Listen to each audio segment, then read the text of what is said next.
Le clavier est l'outil de base qui permet à envoyer les informations à l'ordinateur. Il possède pas moins d'une centaine de touches. Il va donc vous falloir un petit peu de patience pour le maîtriser. Nous avons ici deux modèles de clavier. Le clavier en haut de l'image équipe généralement les ordinateurs de bureau, alors que le clavier en bas de l'image équipe plus particulièrement les ordinateurs portables. Certains claviers d'ordinateurs portables ne possèdent pas le pavé numérique, il est directement intégré dans le clavier. Nous avons sous les yeux le clavier standard français dit AZERTY. Il existe un autre type de clavier pour la culture anglo-saxonne. Ce clavier est dit QWERTY.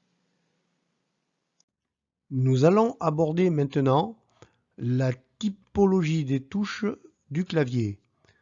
Alors, quels que soient les claviers, AZERTY ou QWERTY, ils ont exactement la même typologie. Nous avons au centre, sur la zone en bleu, les lettres. Qu'elles soient majuscules ou minuscules, nous verrons comment cela se passe plus tard. Ensuite, entourant cette zone, nous avons en rouge une zone qui est destinée aux caractères spéciaux et aux accents, également aux caractères numériques si vous n'avez pas le pavé numérique. Et donc, en jaune, sur la droite du clavier, vous avez le pavé numérique avec les touches comme pour une calculette. Ensuite, il existe quelques autres touches que l'on utilise rarement et nous verrons leur utilisation beaucoup plus tard. Nous allons voir quelques touches importantes du clavier. En tout premier lieu, la touche espace, c'est cette grande touche horizontale en bas du clavier. Comme son nom l'indique, quand nous serons en composition de phrases, elle nous permet de faire un espace entre chaque mot. Ensuite, nous avons la touche entrée. Sur le clavier qu'on a sous les yeux, il y a une touche entrée au niveau du clavier des lettres et une touche entrée au niveau du clavier des chiffres. C'est exactement la même fonction que vous appuyez sur l'une ou sur l'autre.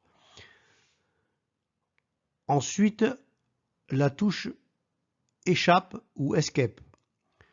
C'est une touche un peu spéciale qui nous permet de pouvoir ne pas répondre à une question ou d'annuler une action qui est demandée. Je m'échappe. Ensuite, nous avons les touches majuscules entourées en jaune à gauche et à droite du clavier. Effectivement, par défaut, le clavier lettres va fonctionner en minuscule. Donc si on veut faire une lettre majuscule, il faut appuyer sur une de ces touches maj en même temps sur la lettre concernée. Enfin, la touche verrouillage majuscule va nous permettre de fixer le clavier en mode majuscule et toutes les compositions que nous ferons à la suite seront en majuscule. Attention, sur certains claviers, notamment les claviers d'ordinateur portable, la touche majuscule de droite n'est pas la même que sur les claviers standards. Celle des claviers standards est beaucoup plus large, alors que sur les claviers d'ordinateur portable, celle de droite est exactement la même que celle de gauche. Comme nous pouvons le remarquer sur le clavier que nous avons sous les yeux, il existe plusieurs types de touches. Des touches avec un seul symbole et des touches avec plusieurs symboles. Certains en ont deux, d'autres en ont même trois. Cela veut dire que pour actionner le symbole choisi, il va falloir utiliser des fonctions différentes. Nous allons voir maintenant comment on peut travailler donc avec ce clavier et les 3 principes de base qui nous permettront de réaliser ces opérations. Principe de base numéro 1, le simple appui. Pour les touches avec un seul choix, c'est le symbole en minuscule qui s'affichera. Pour les touches avec 2 choix, c'est le symbole qui est en bas de la touche qui s'affichera. Pour les touches avec 3 choix, c'est le symbole en bas à gauche de la touche qui s'affichera.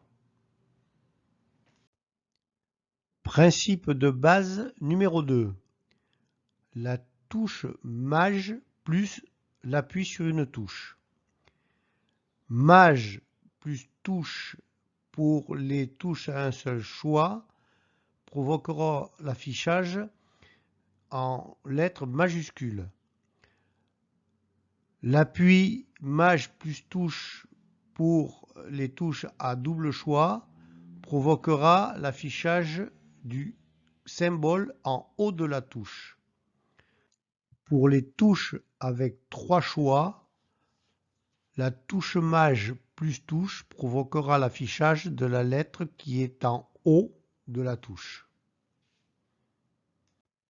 Principe de base numéro 3, la touche Alt-GR plus l'appui sur la touche. Seules les touches avec 3 choix sont concernées. On voit ici par exemple que Alt-GR plus la touche à 3 choix provoque l'affichage du symbole qui est en bas à droite de la touche, à savoir le symbole arrobase. Une exception cependant pour le symbole de l'euro. On utilisera la touche Alt-GR mais avec une touche à 2 choix qui est la touche E sur laquelle le symbole euro est en bas à droite de la touche.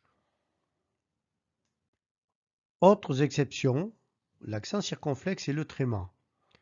Ces deux symboles sont situés sur la même touche. Donc pour faire un accent circonflexe, on va appuyer d'abord sur la touche accent circonflexe, on relâche, il ne se passe rien. On appuie ensuite sur la lettre et à ce moment-là, la lettre avec l'accent circonflexe au-dessus s'affiche. C'est exactement la même chose pour le tréma, avec la seule différence qu'on commence par le tréma et pour ce faire, il faut appuyer sur la touche majuscule et la touche sur laquelle il y a le symbole tréma. On relâche ces deux touches, rien ne se passe. Ensuite, on appuie sur la lettre et elle s'affiche alors avec le tréma au-dessus. Les touches retour arrière et effacer. Ces deux touches ont des fonctions similaires mais pas exactement les mêmes. La touche retour arrière permet d'effacer du texte, alors que la touche supr permettra d'effacer un élément entier, fichier, dossier, texte, etc. Le pavé des chiffres et des opérateurs numériques. Si on est sur un clavier avec ce pavé séparé du pavé alphanumérique, il faudra bien vérifier que la touche verrouillage numérique, généralement nommée VERNUM ou NUMLOCK, sont bien enfoncées et validées. Dans le cas d'un clavier sans pavé numérique, il faudra utiliser la combinaison de la touche majuscule plus la barre des chiffres située au-dessus de l'espace de touche alphanumérique. Enfin, et pour finir, les raccourcis clavier, qui représentent une combinaison de touches à appuyer simultanément pour effectuer une action bien précise sur l'ordinateur. Ces raccourcis se font généralement à l'aide de la touche CTRL tout en bas à gauche du clavier et ou la touche Alt qui est située juste à gauche de la touche Espace.